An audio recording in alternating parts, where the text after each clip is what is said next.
¿Qué tal? Bienvenidos nuevamente a un lunes más aquí de Aprender a Envejecer, a la sección de Mejorando mi Salud a través de la señal del 11. Recuerde que estamos completamente en vivo, platicando de temas de los que casi nunca se habla y a lo mejor usted jamás ha escuchado.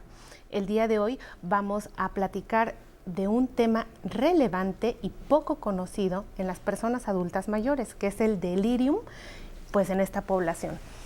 Resulta que el delirium es una situación médica en donde usted puede sentirse confundido, alterado, sin causa aparente. Constituye incluso una emergencia médica. ¿Usted lo sabía?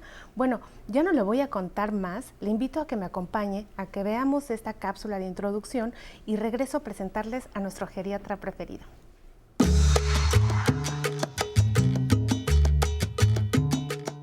El delirium es una alteración que se presenta generalmente de manera repentina y temporal. Afecta las funciones mentales que controlan la atención, la conciencia y los procesos cognitivos como la memoria o el lenguaje. Si bien solo un médico está facultado para determinar la presencia de delirium en un paciente, algunas causas posibles pueden ser infecciones o enfermedades graves, deshidratación aguda, concentraciones anormales de algunos electrolitos o medicamentos en el cuerpo. Cuando esta alteración se presenta en las personas adultas mayores, generalmente se siente un estado de confusión agudo. Este lunes, en Aprender a Envejecer, explicaremos cómo afecta el delirium al adulto mayor y cuándo es necesario pedir orientación médica adecuada para su tratamiento. Más sobre este tema, aquí, en Aprender a Envejecer. Comenzamos. Esta mañana nos acompaña el doctor Jorge Orozco Gaitán.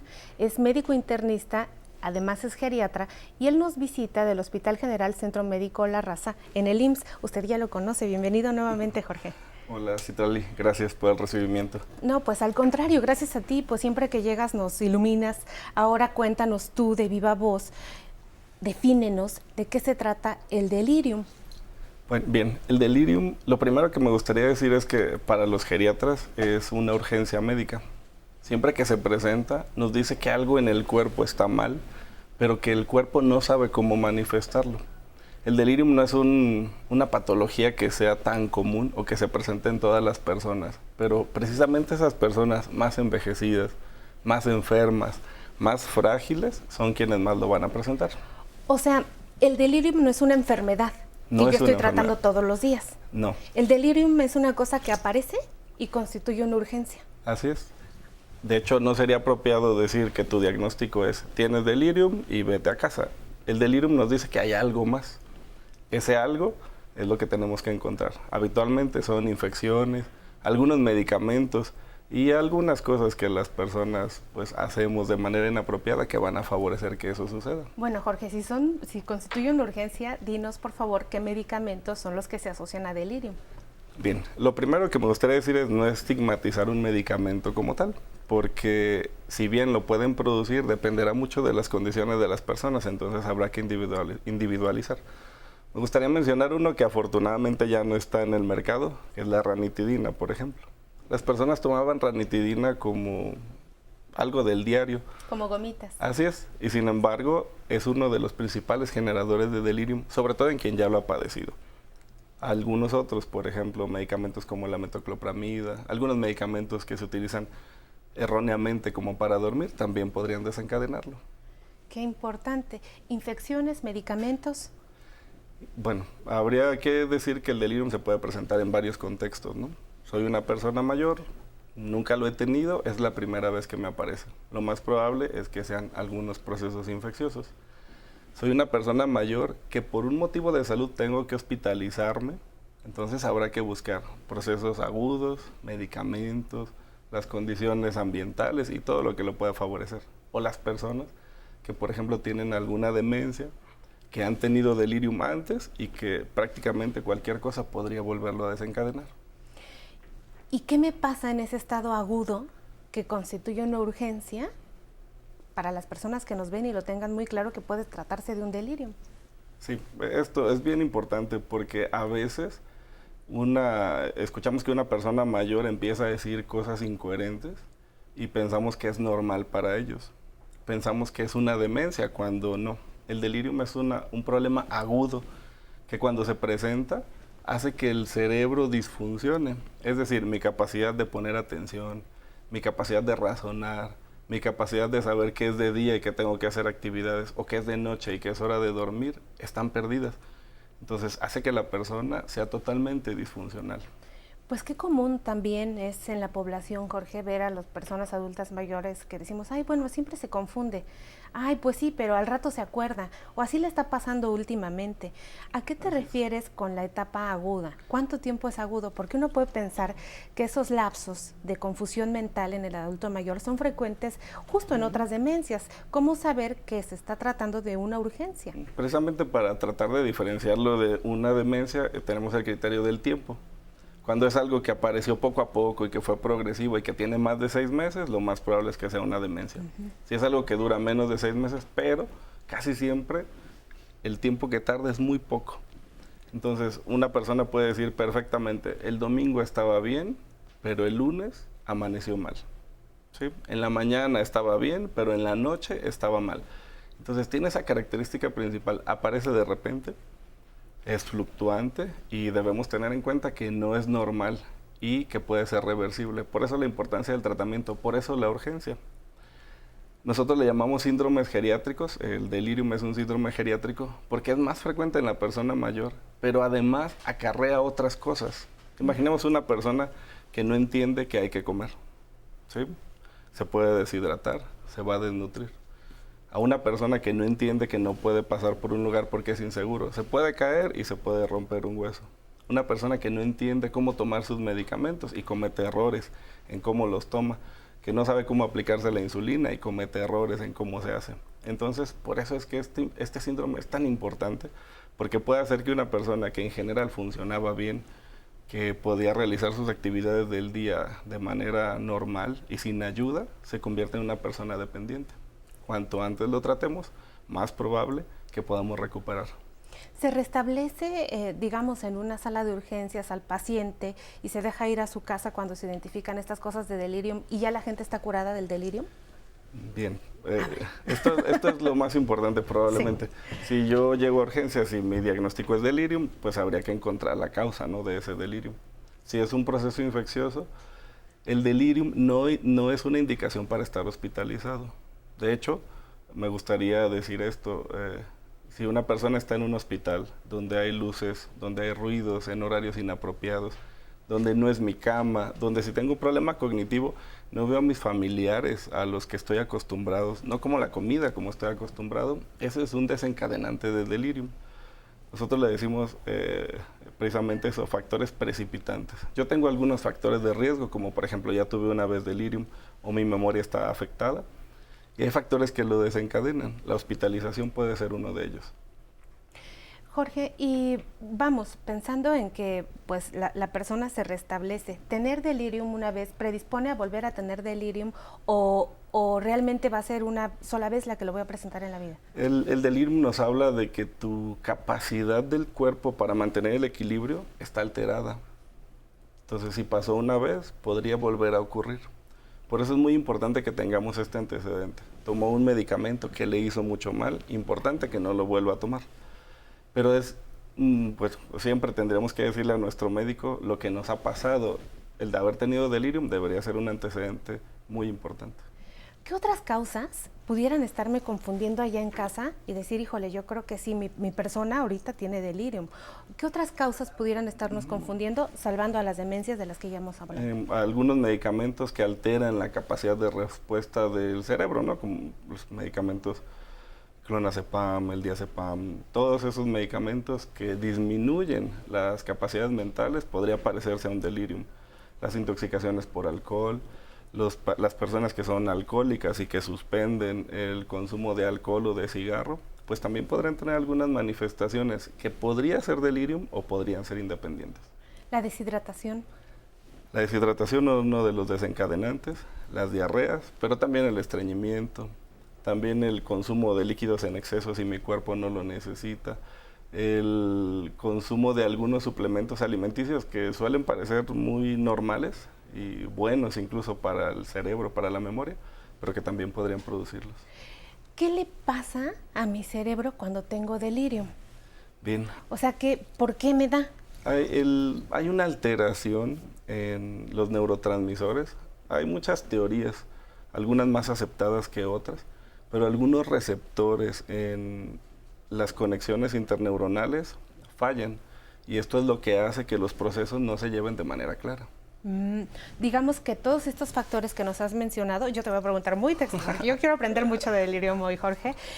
O sea, si yo tengo un problema de deshidratación, tuve infecciones, tengo todos estos datos que tú me has mencionado, en mi cerebro hay un desequilibrio de la neurotransmisión, es decir, de los factores que comunican a una célula con otra y me generan una respuesta adecuada. Así es. Entonces, si yo tengo este combo no ganador y expreso este desequilibrio, puedo predisponerme a estar en ese estado de urgencia. Eso es lo que le está pasando a la persona. Eso es lo que le está pasando. La capacidad de su cuerpo de mantenerse en equilibrio se perdió. Exacto. Y entonces se afecta todo el funcionamiento del cuerpo. Eso. Y que justo tiene que ver con que algo tengo deteriorado, no estoy en las mejores condiciones, que me predispongo a tener esta urgencia médica. Así es. Por eso la importancia de acudir por atención médica cuando se presenta y no considerarlo en ninguna condición como algo normal. Bien. No Vamos esperarnos al corte, muchos días. estimado Jorge, y regresamos para seguir conversando. Hay que envejecer con dignidad, no nos queda de otra, hay que cuidarse. Eso es algo que cuando estamos jóvenes no entendemos, ¿verdad? Para poder seguir teniendo una vida activa, pues por un tiempo mayor. Y esa experiencia que uno ha cultivado a través de la vida, esa no se vende en el mercado. Y a veces yo digo, pero bueno, yo tengo más entusiasmo que este chamaco, ¿no? Digo yo, sí, pero hay muchos que son muy entusiastas, pues es propio de la juventud, ser entusiasta. Entonces ese contacto, ¿verdad? Ese entusiasmo que yo lo tuve toda la vida, desde que era niña, yo creo, ¿sí? Bueno, sigue con uno.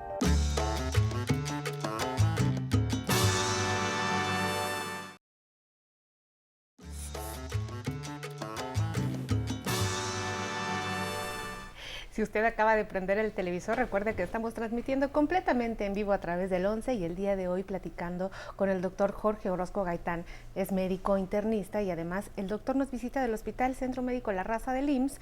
El tema de hoy es delirium, un tema interesantísimo. Jorge, las siguientes preguntas son de nuestra audiencia. Vamos a verlas juntos. Bien. Margarita León Acevedo, tengo 68 años y yo quisiera saber qué predispone al delirio a una persona mayor. Muchas gracias, Margarita. ¿Qué le dices? Bien, predispone al delirium las condiciones médicas previas. Por ejemplo, tomar muchos medicamentos, las alteraciones de memoria, y entre más graves sean, más predisponen, la funcionalidad disminuida y algunas enfermedades puntuales, como por ejemplo un infarto cerebral, las alteraciones de la visión, no escuchar bien, el tener dolor. Las hospitalizaciones previas que nos decía. Las hospitalizaciones que son un desencadenante mayor, pero todas estas anteriores, bueno, incluso hay algunos artículos que dicen que, por ejemplo, no escuchar o no ver podría ser el principal factor de riesgo, el más frecuente probablemente. Y hay una cantidad de personas adultas mayores que no escuchan bien, no usan auxiliares auditivos, pero no le damos importancia. Así es justo a lo que me refería y lo que he dicho en algunas ocasiones previas, que hay cosas que consideramos normales en las personas mayores, pero que no lo son. Claro. No es normal que una persona no tenga dientes, no es normal que una persona no escuche, no es normal que no vea, no es normal que no camine. Justo, y voy a hacer ahora sí que un alto para hacer conciencia en la población de que a veces vemos a la persona mayor y decimos, háblale más fuerte, porque no te escucha, pero acércate, si te acercas bien te escucha, pero pues no se trata de eso, hay que resolverlo porque pues el problema puede ser mayor a la larga, ¿no? Vamos a ver la siguiente pregunta. Mi nombre es Heriberto Sánchez Juárez, tengo 59 años de edad. A mí me gustaría saber qué diferencia hay entre delirio y demencia. Qué público tan conocedor, gracias Heriberto. Demencia, un problema crónico, progresivo, irreversible. Delirium, una alteración aguda, fluctuante, Es decir, a lo largo del día puede estar bien y a lo largo del día puede estar mal, en donde se altera la atención. Yo le hablo a mi mamá, mamá, es hora de comer, y voltea a verte e inmediatamente su atención está dirigida hacia la nada probablemente. Una característica prácticamente definitiva es esta última, la alteración en la atención, y que es reversible. Pensemos siempre en que puede ser reversible. Y si veo este dato tan sencillo que nos acabas de mencionar, ¿es necesario llevar al médico de inmediato a la persona o pasará? Como es fluctuante, a mí se me ocurre pensar, bueno, pero al rato me responde. No, lo mejor es llevarlo al médico o que un médico venga a tu casa incluso. Sería la mejor opción para evitar que esto, pensemos en tiene un día con esto, tiene 5 días. Lo que se va a presentar, las complicaciones en este periodo de tiempo van a ser, pues, pudieran ser incluso irreversibles. ¿Es causa de muerte?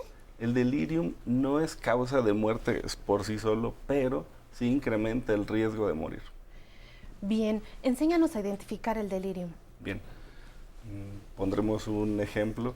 La persona que nos hizo la primera pregunta dijo, tengo 68 años. Imaginemos una persona que independientemente de la edad puede tener 95, puede tener 68.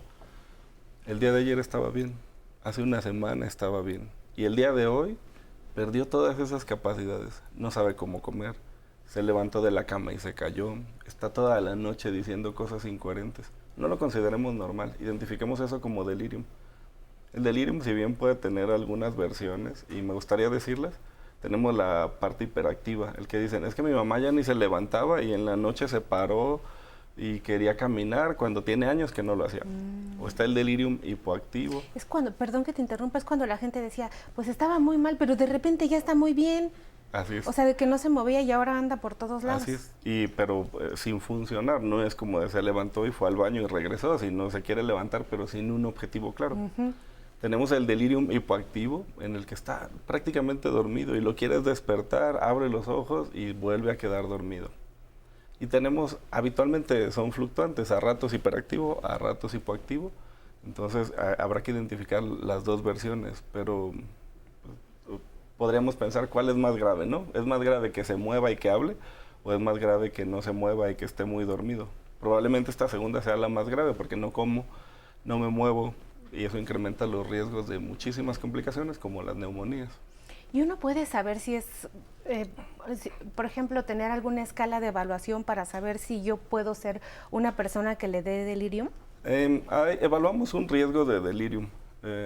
Nosotros hacemos algunas escalas de riesgo y siempre lo hacemos cuando una persona llega al hospital, por ejemplo, o cuando viene a mi consulta, evaluamos el riesgo de delirium.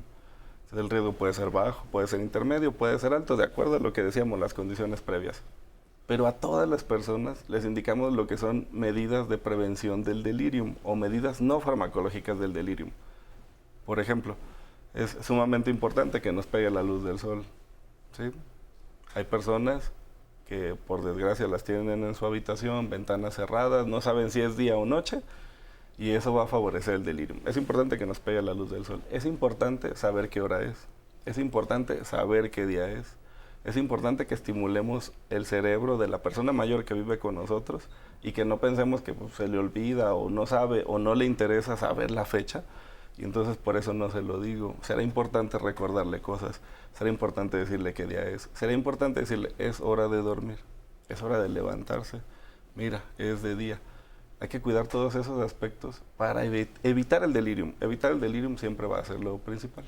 ¿Cómo lo evitamos? Lo evitamos teniendo en cuenta todas estas medidas. Lo evitamos pues esperando que nuestro médico haga una evaluación correcta de este riesgo que tengo de delirium y que podamos prevenirlo en los diferentes contextos, en la casa, en el hospital, en un paciente grave o incluso en un paciente con alguna enfermedad grave, como las personas que tienen cáncer y que se encuentran en cuidados paliativos, que es muy frecuente que se presente el delirio. Qué interesante tomarlo en cuenta. Ahora, Jorge, una cosa que a mí me llama mucho la atención es cómo se hace y se integra el diagnóstico de delirium en una persona. ¿Es meramente clínico o me vas a hacer un estudio para demostrarme que efectivamente yo tengo delirium? Bueno, aquí es la parte difícil porque históricamente la mayoría de las personas que llegan con estas alteraciones a un servicio de urgencias lo primero en lo que se piensa es en un infarto en el cerebro, por ejemplo. Es lo primero que pensamos. Es muy frecuente que todavía se hagan tomografías no para diagnosticar delirium, sino para ver que no es otra cosa. Pero antes incluso teníamos punciones lumbares, el pensar en infecciones del cerebro como meningitis antes de pensar en delirium. Actualmente, si una persona cumple con estos criterios diagnósticos, la probabilidad de que sea solo delirium y no una enfermedad estructural en el cerebro grave es muy alta. El porcentaje es arriba del 85% para un diagnóstico clínico, que es bueno. Sí, porque pues uno se pone a pensar y de pronto estos datos, como bien los has mencionado aquí, nuestro público es muy conocedor y ya saben identificar evento vascular cerebral, si me está dando la famosa embolia, ¿no? Ajá. Entonces, pues hoy les hemos propuesto una serie de datos clínicos que se parecen muchísimo. Entonces, pues sí vale la pena pues aventarnos a pensar si será prudente hacerle o no algunos estudios y no dejar ir algo más grave. La parte de los estudios, digamos, habitualmente hacemos estudios básicos. Por lo que te decía, ¿no? Si tengo una infección urinaria, pues se diagnostica por un examen de orina, un cultivo. Si es el sodio que lo tengo bajo, pues va a ser igual en una química sanguínea. Si es la glucosa demasiado alta o demasiado baja, igual haremos exámenes básicos. Pero habitualmente la necesidad de estudios especiales o más específicos no es necesario. Jorge, en este tema de la deshidratación, es muy frecuente ver alteraciones en el sodio, como lo has dicho, en el adulto mayor. ¿Cuál es el estudio que tú recomiendas para saber que el sodio está bien para las personas? Una química sanguínea básica, porque encontramos ya creo que 52 elementos. En realidad una química sanguínea básica, donde se incluyan los electrolitos séricos, sería más que suficiente. Pues yo aprendí muchísimo y me quedó muy claro de qué se trata esto del delirium. Muchísimas gracias, Jorge, por habernos acompañado. Ojalá que vengas otra vez a platicar en nuestro foro, y a usted que hace posible Mejorando mi Salud de Aprender a Envejecer. No se olvide que tenemos una cita aquí el próximo lunes para seguirlo haciendo, que todavía no nos vamos, que bueno, sigue nuestra compañera Tatiana en redes sociales, nos vamos bailando, y quiero recordarle que mañana está aquí la licenciada Nancy Rivero y va a hablar sobre la firma de los pagarés. ¿Le interesa? ¿Ha firmado un pagaré o no lo hubiera querido haber firmado? Bueno, pues entérese con nuestra abogada. Hasta la próxima. Hola, excelente lunes para toda la audiencia que ve Aprender a Envejecer. Es un gusto contar con especialistas que nos brinden temas de suma importancia a las personas adultas mayores. Deseamos que usted siga aprendiendo con nosotros todos los días a través de la señal internacional del 11. Para ver las transmisiones completas, les sugerimos entrar al YouTube de Aprender a Envejecer. Ahí puede encontrar toda la información semanal y dominical. Y saludamos a todos los que están conectados en Facebook Live. Como Cristi Hernández, buenos días a todos los del programa. Buenos días, doctora, y a su invitado de hoy. Feliz inicio de semana. Tenemos un par de dudas de Yasmín Reyes y de Odette Herdes, que se las pasaremos con mucho gusto a la doctora Citlali. Javier Mandujano, saludos al equipo. A Tatiana, muchas gracias, y desde California. Tenemos a Alfonsa Cruz, gracias por compartir. A Pir Ríos dice, hola, buenos días, y nos saluda desde Morelos. Tenemos a Samuel Valenzuela, que también tiene unas dudas que le compartiremos a la doctora Citlali. Y pues muchas gracias por sus mensajes. Ahora me despido de ustedes con la siguiente canción, Hueso Namá, de Habana Son Cuba. A bailar.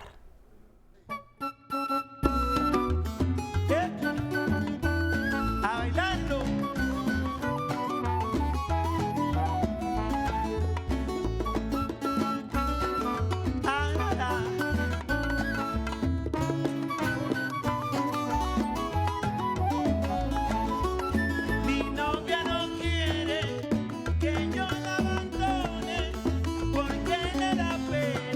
Se pone a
Hey.